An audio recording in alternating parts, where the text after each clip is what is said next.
So, Dave, tell me a little bit about yourself. Yeah, so I'm from Kansas City originally.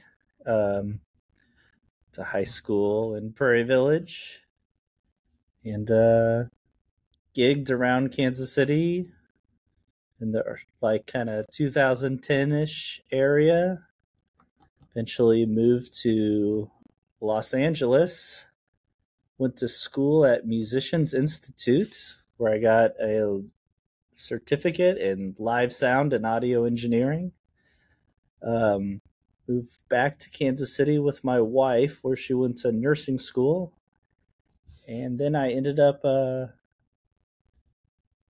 doing a bunch of work at hotels, doing conferences and corporate events, and ended up here in New Orleans recently. Been here for all of 3 weeks, and then starting to book some How gigs you down liking here, it? and finally getting back into music. It's been awesome. This is That's a awesome, though. crazy town with a lot going on, and it's Yeah, yeah. been a good environment for music for sure.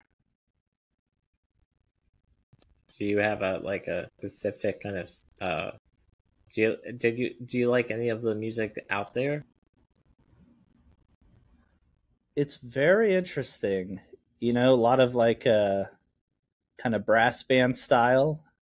We saw today a band with no bass player, just a guy playing tuba through like an Ampeg fridge.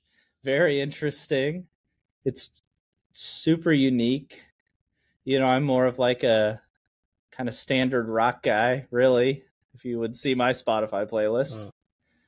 But I played in jazz band in high school, so it's not super out of the realm of what I enjoy and what I like, but it's definitely a bit of a culture shock, I would say.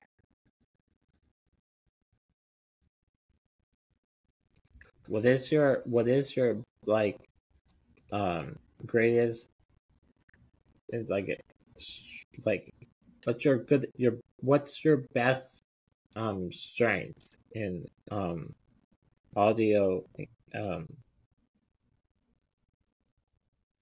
like working on Yeah. a song? Ooh, on a song? I always No, like to think I'm. Yeah, sure.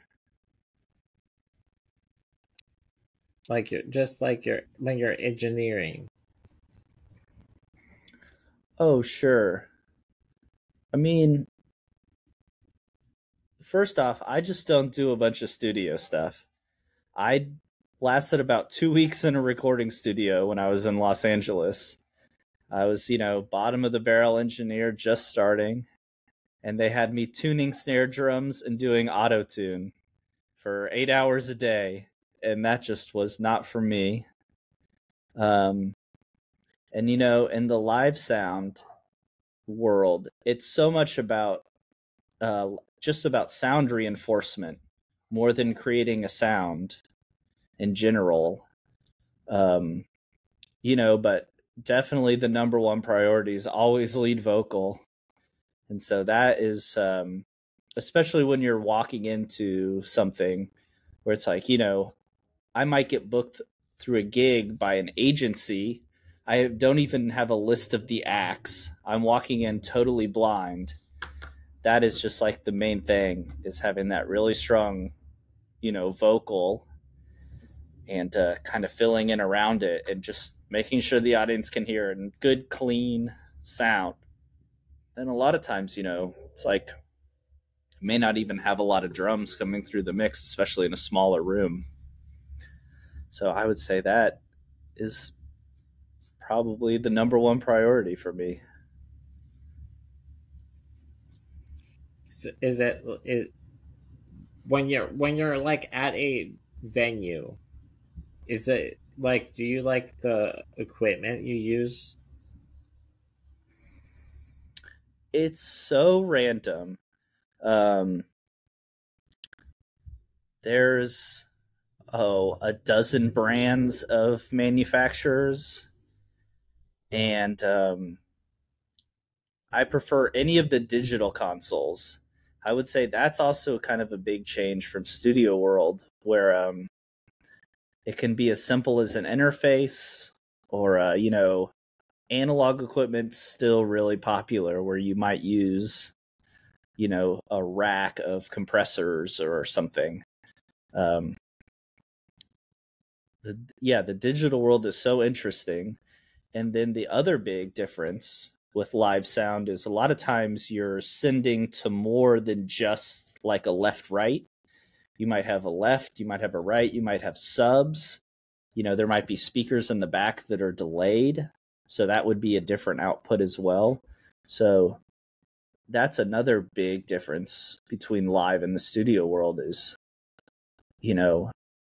it's almost more similar to mixing to a bunch of different groups or buses rather than everything just going to a master fader. And digital makes that a lot easier. Are you still using a computer when you're getting the show together? When you get into the more advanced stuff, for sure.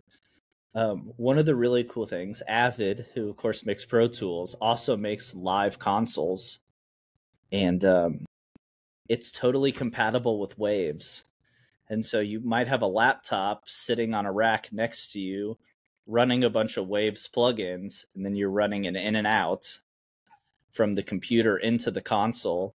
I mean, these digital consoles are basically just really fancy, like a Microsoft server rack. And the actual faders and console itself is almost like a really fancy gaming keyboard. I mean, it's all done, one of the fun things I had to do is actually had to change some RAM on one time. So it's I would say the skill set also includes stuff like networking, IP addresses. So in some ways it makes it so much more of a job. I'm not trying to disparage like studio work, but it's just so much troubleshooting outside of just the music itself, especially if you have to set all that stuff up when you get to the venue and it's not a house console. Oh, yeah. Is that difficult though? If it's in the house? So what's really cool about the digital consoles also is a lot of them have software that you can download on any computer, and it's kind of a digital reconstruction of like your busing. You can like name each of your channel strips. You can save it on a USB thumb drive and then put the same USB into the console and load a show file.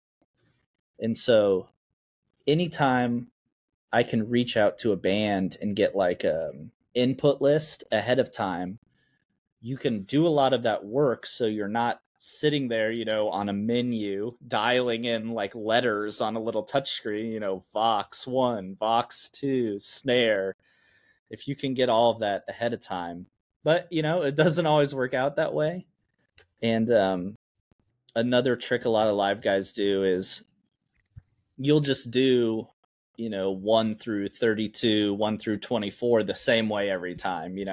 Kicks, top snare, bottom snare. It's very similar to the studio world, but it kind of helps you keep organized. Do you have or a just favorite a show piece of tape? Oh, and write it all down. do you have a favorite show that you saw already in New Orleans, or is there like a your top 5 that you really want to see or work with? Oh, I mean, I would work with anybody that would take me on tour. That's where the big money's at. But I think we're gonna go see Slow Dive in May. They're kind of a post rock, kind of maybe like an Explosions in the Sky kind of band. And I'm looking forward to that for sure. I actually went to Aftershock it's a big metal festival in Sacramento. We wanted to see Sleep Token. I don't know if you know Sleep Token at all, but they didn't play in Kansas City. They were in St. Louis, and tickets were like $1,000 on the secondhand market. Oh, and geez. My wife was just like, I want to see them so bad. And we knew somebody that lived in Sacramento, so we had a free place to stay. Festival tickets for just the weekend were only $150, and 2 plane tickets were each $500. So it's like, let's go to a music festival for the same price. And any of those heavy bands are just so much fun to mix. You get to do a lot.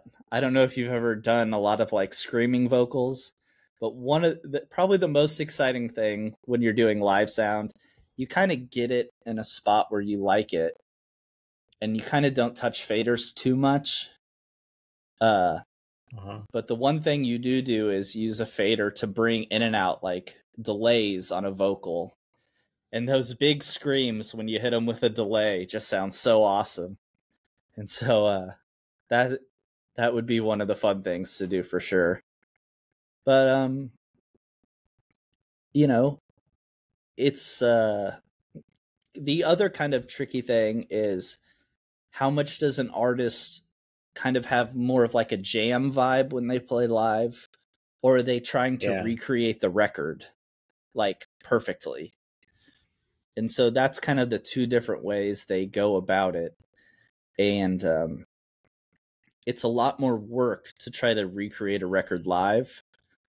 But a lot of the bigger bands, say I would book a tour with them as their A1 audio engineer, we'd probably have a week of rehearsal somewhere before the first gig, and you can really dial things in.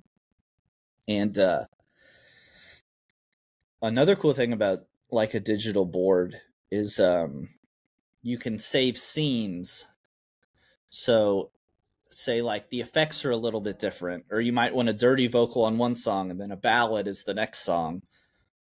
You can save screens for each song and like have all of those effects kind of preset song to song. But like I said, that is some serious time investment with like me with the band, lots of practice. And then like another thing is just like listening to their music. I feel like I have to know their record as well as they do if that's what we're trying to do that. So I might listen to a record 20 times or something to try to really, and then it's using your ears. One really interesting thing too with the Avid stuff, tracks are so popular right now. And honestly, I don't blame bands too much. An extra guitar player, like a guest guitar player for a tour could be $1,000 a week for that guitar player. And especially if you're using like the Avid stuff, you can drop a channel strip from Pro Tools into the live console. And so it's like literally exactly like the recording. And so that is pretty powerful.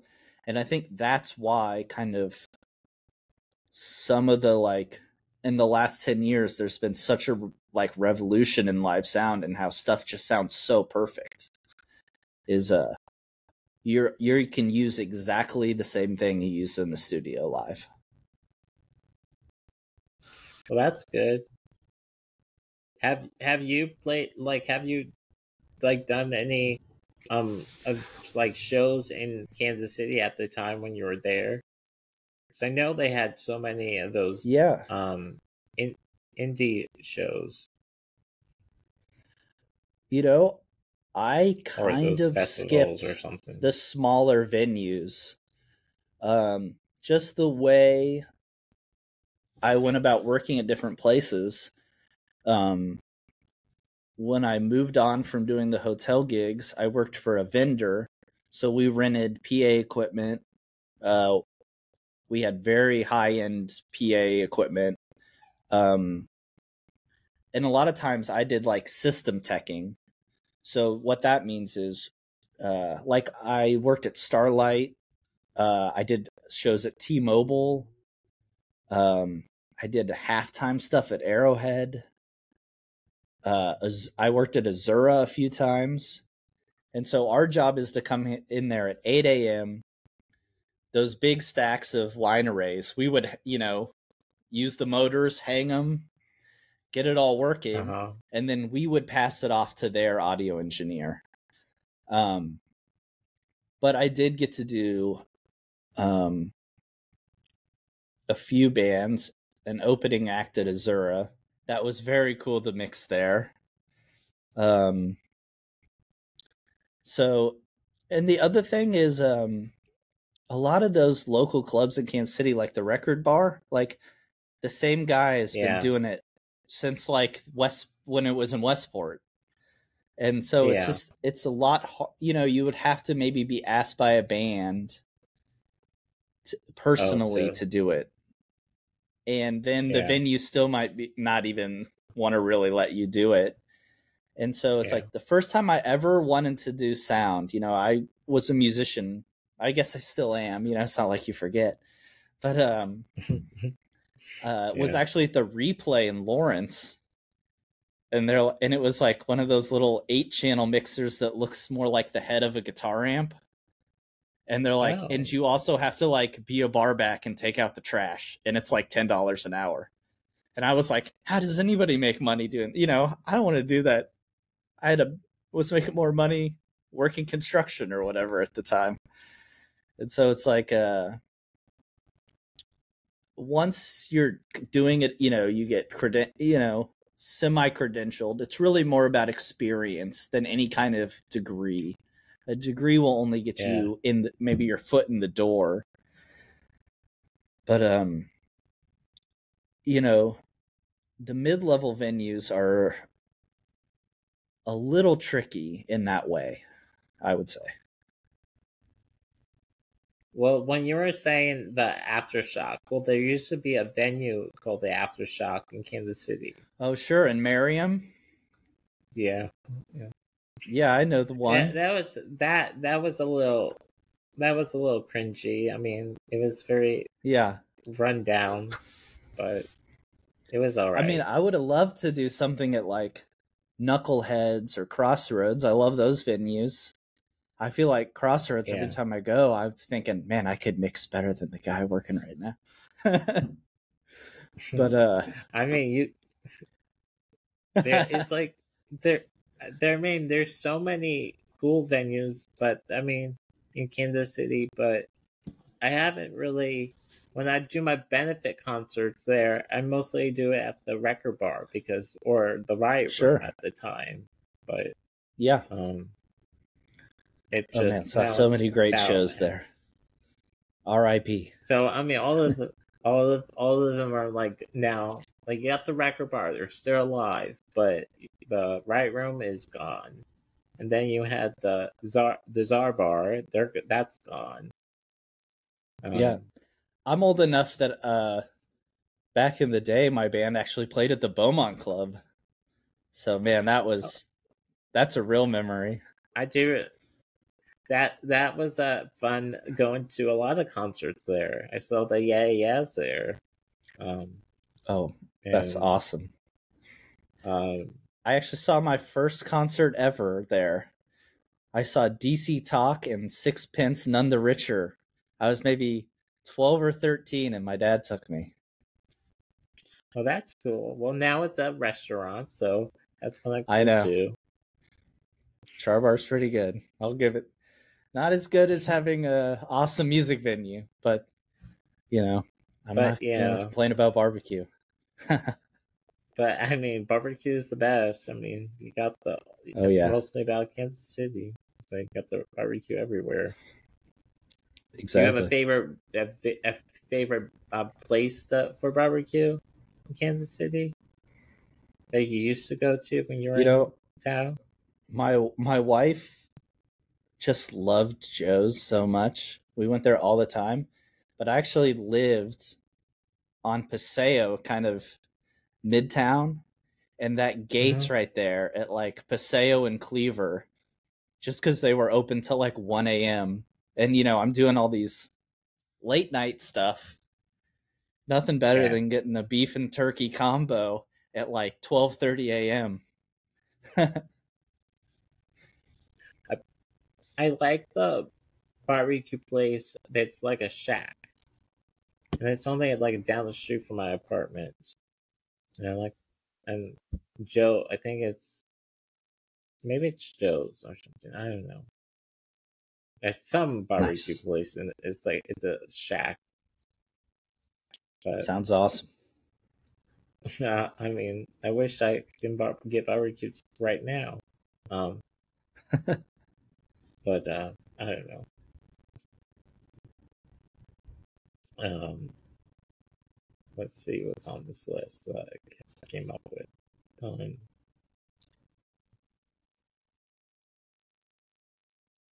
but what like do you know what you're gonna do in 5 or 10 years? Are you gonna be still doing live shows? I hope so. I mean, it's such an industry that's networking. I know I listened to the Ashton Martin episode, and I know he was all about the networking. Yeah, But yeah. that's how you end up going on tour, and that's where the real money is at. I mean, you can make upwards of six figures with this job if you're willing to go on tour. And I would love to tour with one of my heroes one day.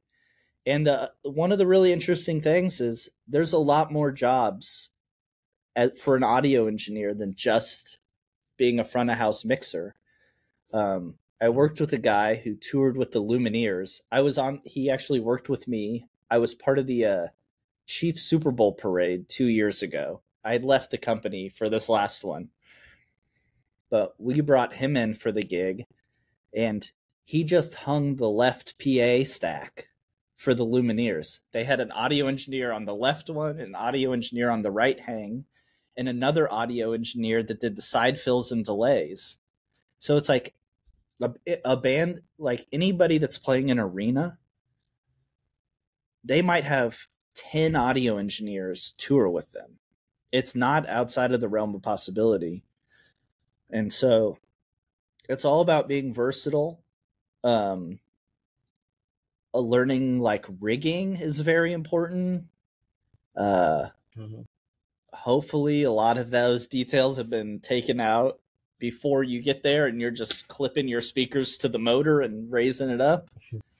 You know, um, and then uh, another gig that pays a ton of money and is in Kansas City locally is I don't know if you're familiar with IATSE. They're the local stagehand union. But those guys that climb the rafters in Uh-huh. T-Mobile, uh, they make like $150 an hour or something crazy like that. But you're on a rafter, scooting on the rafter with your butt to tie a Yeah. metal cable around the uh, like literal supports up at you're Yeah. 200 feet Yeah. above the floor. And That's that's crazy. that's a very interesting job as well. And that's kind of really what made me fall in love with it. And honestly, if there's anybody that like would want to get started in this, the IATSE Local 31 Stagehand Union is always looking for people, and you can get on the ground floor and just push cases to the truck, and it's not a bad gig. I think it pays $32 an hour, something like that. Not bad for Uh, just starting out. yeah. And Yeah. you know, I did a I actually did a Jonas Brothers loadout. They had like 300 people on the call. So Oh, geez. In for that I was a backline tech, so I helped put the drum set away, put the drum set in the case, uh, pushed it to the truck, and then once your job's done, everyone just becomes box pushers. Because I think they had 11 semis with them, so there's a Oh, lot of wow. cases, you know. Oh, yeah. And I think we had the whole thing torn out in 2.5 hours. So I bet it's a but lot of that work but it makes you getting it fall in in. love with those venues. Yeah. You know, seeing how it all works, being backstage at a place like T-Mobile, you know, Yeah. it's pretty, Never been, never been. But I Okay, mean, though, nice. so man, it's mostly been the indie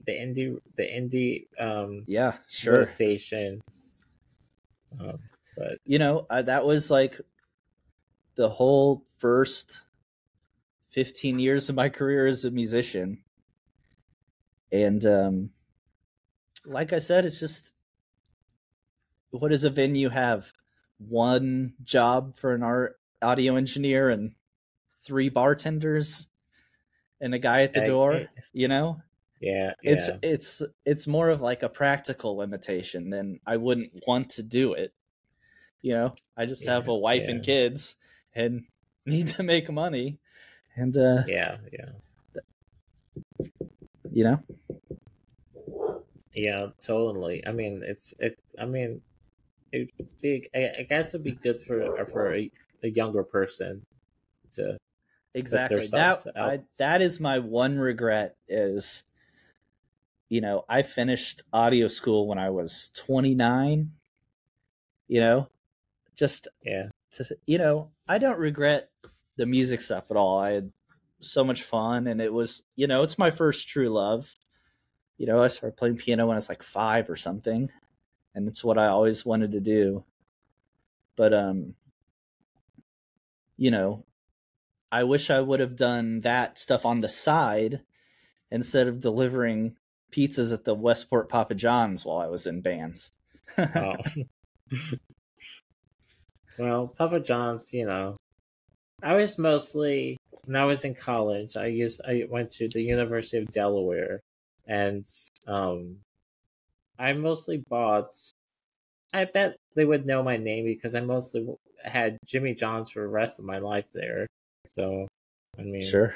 that was the only good restaurant on the campus.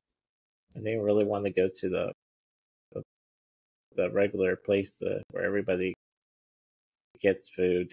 I just wanted to eat Sure. something home kind of Outside of the style. cafeteria. Yeah, yeah. Um,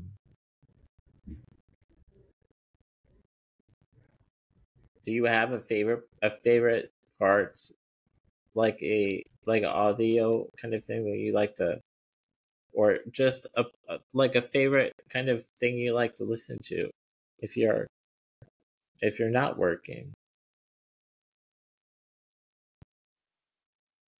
Um, Absolutely.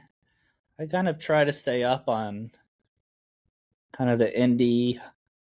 I'm really into this kind of like emo revival. I don't know if you listen to like Mom Jeans or Origami Angel or what are other bands? Like I've been loving all that stuff recently. I don't know if you listen to those guys, but it's kind of a quick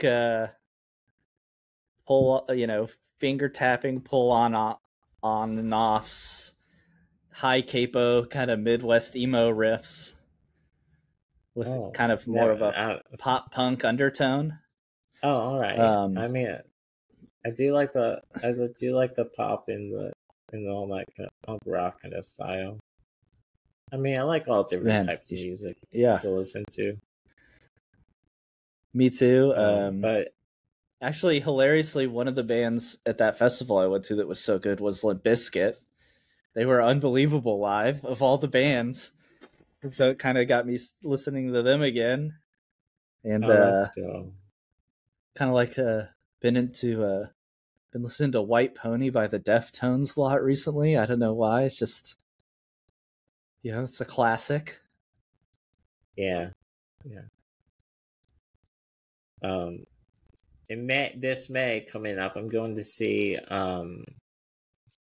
Alex Johnson. She's a musician in Canada, and she's coming up to the record bar. So I'm gonna go see her with my sister. Just taking her because I've been a fan for a while, and she used to have a TV show on the channel called The N. It had like all different kinds of teen kind of shows back in the day, and it was mostly a show called Instant Star, and it was mostly about all music and how she's just going on a U.S. tour. So I'm happy that I got the opportunity to do and buy tickets to go to your concert. That's great, man. Yeah. I'm trying to think of, I don't know if you know the band Pedro the Lion, but I saw the 10th anniversary of their Control album where they played the hit in order of track listing at the old Westport record bar. And that's probably one of my favorite shows I ever went to. I miss the Westport location. It's very fun. I mean, I like the feel of it. It's just different, and you got the Westport, and then you got all the fun bars to go to. And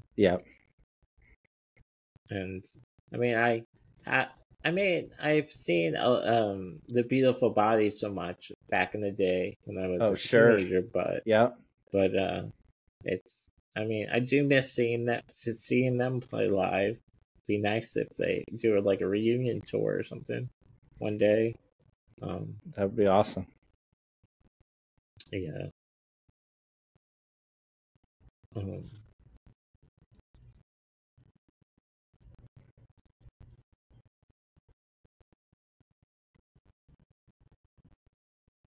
Tell me a little bit about like your role in like a show. Like, how do you put a show together?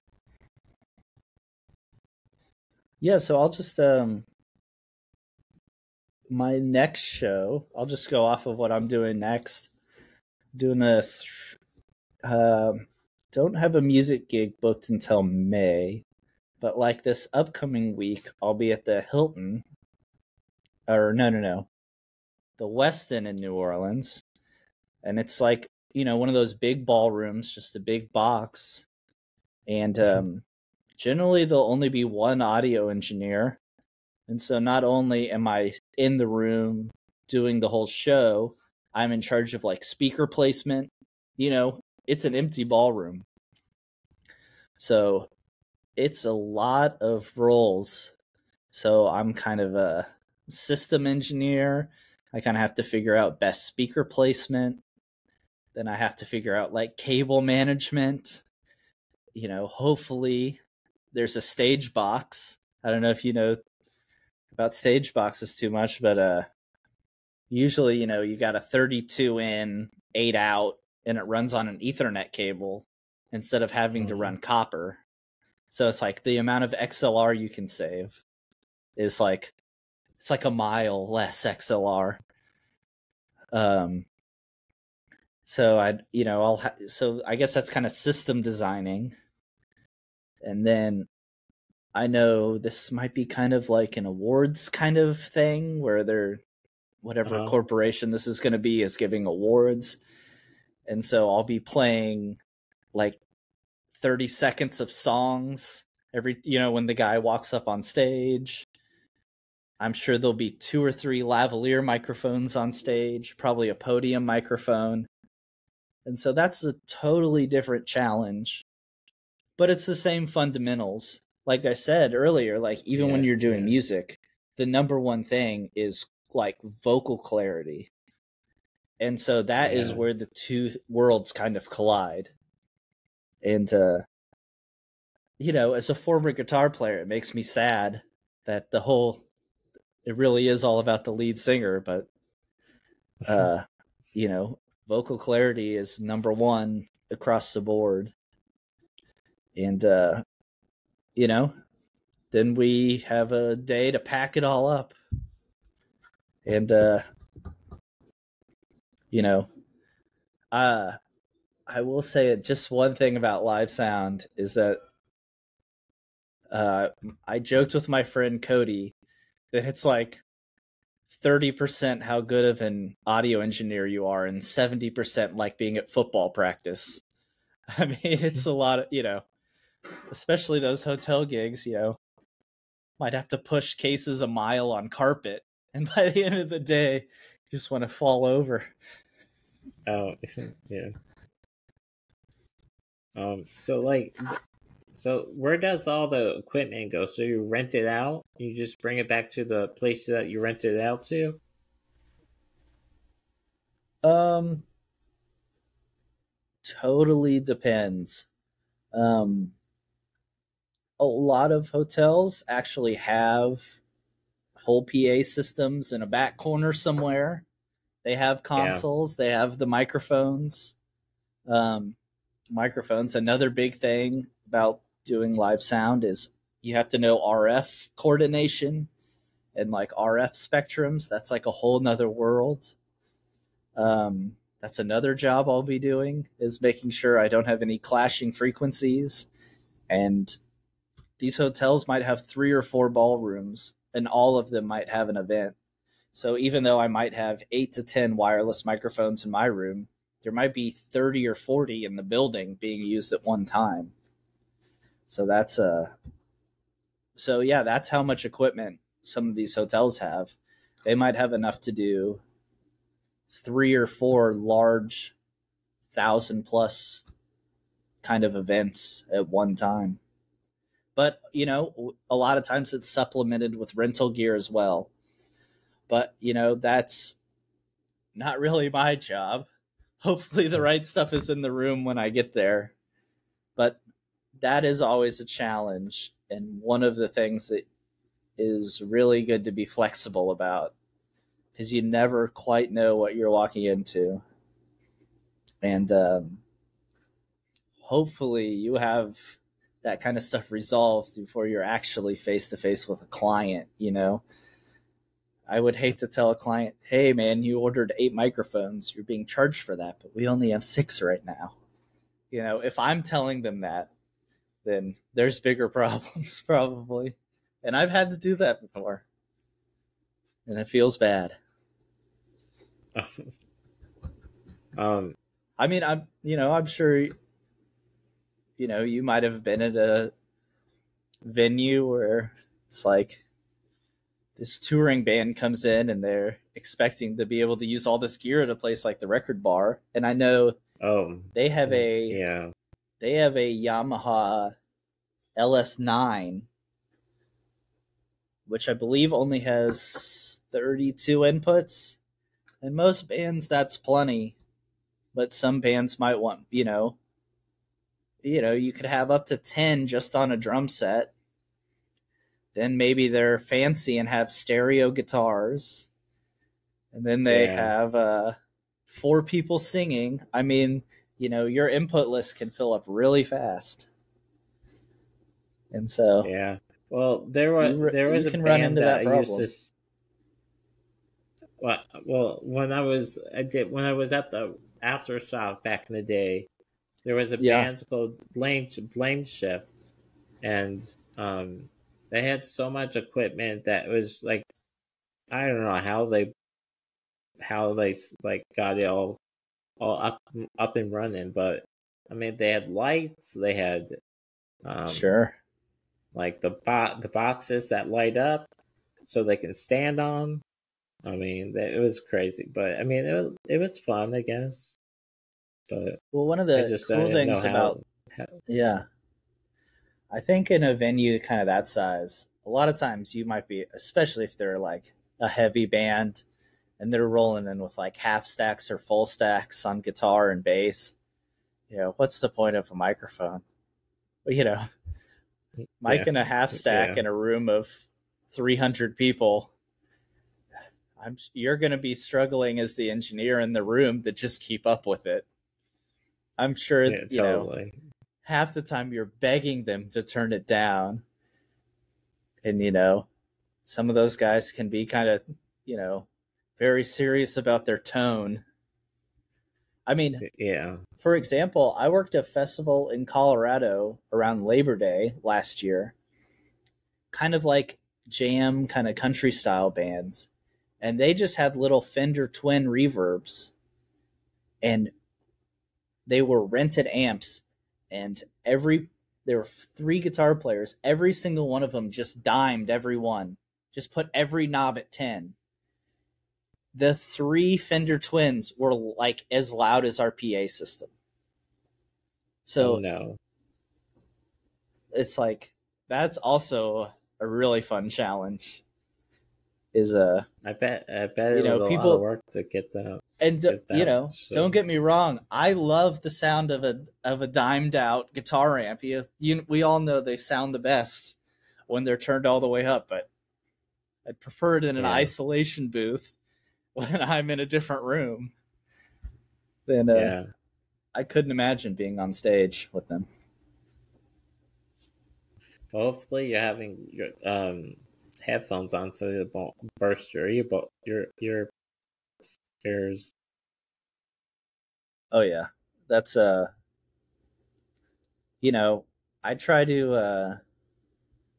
I'm fine with just regular earplugs. I know there's like some of them that let in certain frequencies and supposedly they sound better or whatever. But I'll mix with the earplugs in, and maybe right at the beginning of the show, take them out, maybe do about 10 minutes. But the whole thing about hearing loss really has more to do with the time exposed to it rather than just hearing it once. You can handle 15, 20 minutes without really putting yourself at too much risk. But man, if you're doing 4 bands all night long, 2-3 hours, 4 hours, especially like a small club, just like cymbals in a small room, just can murder your ears. So I recommend earplugs for everybody. I even do it, and I'm mixing the band. So, well, that's good to have. I mean, just stick them in your ear, and I guess you don't have to talk to job. anybody. I can't lose them. Practicing in a metal basement or a stone basement in Westport, I already can't hear like 20K. I would never say that to somebody I work for, but Yeah. I mean, who can really though over like 30? Oh. I don't know. Maybe people were better to their ears than I was. What so you were telling me you're going to a concert this coming up this week or next week? It's in May. But yeah. Slow Dive is the name of the band. Are you excited for it? I'm super excited. I mean, I still like to go as a fan. And it's great. It's when it's your job, it's hard to enjoy it in the moment. I'm so worried about what if this happens? What if that happens? Does it sound good? And then, the amount of people that come up to you and they're like, I think this should be changed. I think this should be changed. It's really important to be like, is the band happy? Yeah. Is the band manager happy? Yeah. it's easy to be like the audience. My audience is like everybody in the venue, but really it's like there's like 3 people to please. And so as much as You would, uh, you would want to maybe mix to your own taste, that's one of the yeah, parts of like working with people is you know, as much as it is about the music and knowing the equipment and that kind of stuff, it's still a job where you're, there to please a client, just like any other kind of job. yeah. I want to get my feet into making my own music. Like, Sure. just I have my vocals, but it's like just want to know how to use the garage band, how to put it all together so I can have just a rough song or something. I have friends that do it for me, but I want to do it my own self because Yeah, I totally I get have it. all the oh, I have all the stuff for it, like the speakers, but I don't. They're not up on my table now, but they're all boxed up on the side of my couch because there's no room on this table because I have all my baking stuff on one side and then all my jewelry on the other side. Because I do jewelry, I make jewelry, but Oh, that's just to awesome. keep myself occupied. I'm a Are you a one Mac band guy? thing. I do have. Yes, I'm a Mac. Yeah, Hey, everything man, is Mac. My Logic. phone is my Yeah. I everything is like.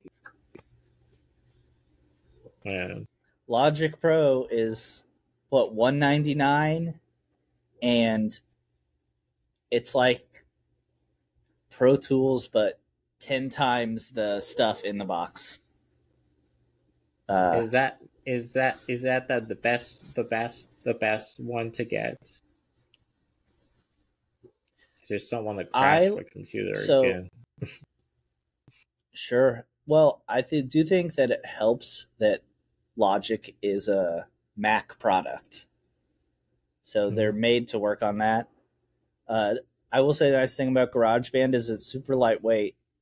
But as somebody who like started using GarageBand in like maybe 2007, I feel like they've actually removed a lot of features that it used to have, and it's Yeah. I would say it. You know, we're getting a little bit outside. It's funny having a conversation about DAWs when it's like Oh. something I barely use anymore. I make a couple demos myself here and there, but um, Pro Tools is really powerful for editing. Um, Mhm. Stuff like Beat Detective, where it is very great quantizing software. And if you're like a master of all the hotkeys, I mean, you can just fly once you know what you're doing. But it's a hard dot for creativity. Like just getting a synthesizer to hook up with it sometimes. It's just so much troubleshooting. And then I think something like Ableton is like maybe the best for like creative use. And then I think Logic is kind of right in the middle of it's decent for creativity, decent for the editing. So I kind of break DAWs down into like those two categories. How good is it for editing? How good of it is to do creative stuff on? And Mhm. I've seen a lot of guys, when I was doing studio work in Los Angeles, just for that brief time, they might do like the synth stuff or like stuff on a drum pad, and they'd be in Ableton, and then they would bounce the stems, put the stems into Pro Tools, and then edit from there. So that's how Oh, different they are. Is that you might do the fun stuff in one and the yeah. serious stuff in another. But Yeah. maybe that's a I better mean, question for a actual studio I guy. mean, I just kind of, just thought a bit. So having the Garage Band, I just use it normally just for making my playlist for Sure. iTunes, but But then sometimes I used it for just audio phone calls for like my Oh, podcast. sure. But then I kind of found Riverside, and I said, "Oh, this is much better." Yeah, this is pretty sweet. So As somebody who has worked with uh, a lot of Zoom, doing a lot of that corporate work, I can see yeah, how this yeah, could be. yeah, This was a little bit smoother and easier. yeah. Totally is. I like it much better. So I kind of um bought it, and so now I can do it live if I wanted to. So Nice. yeah. Do you have anything you wanted to say before we go? Uh, you know, if anybody has questions, I don't know if you want to like include a link to my email or something.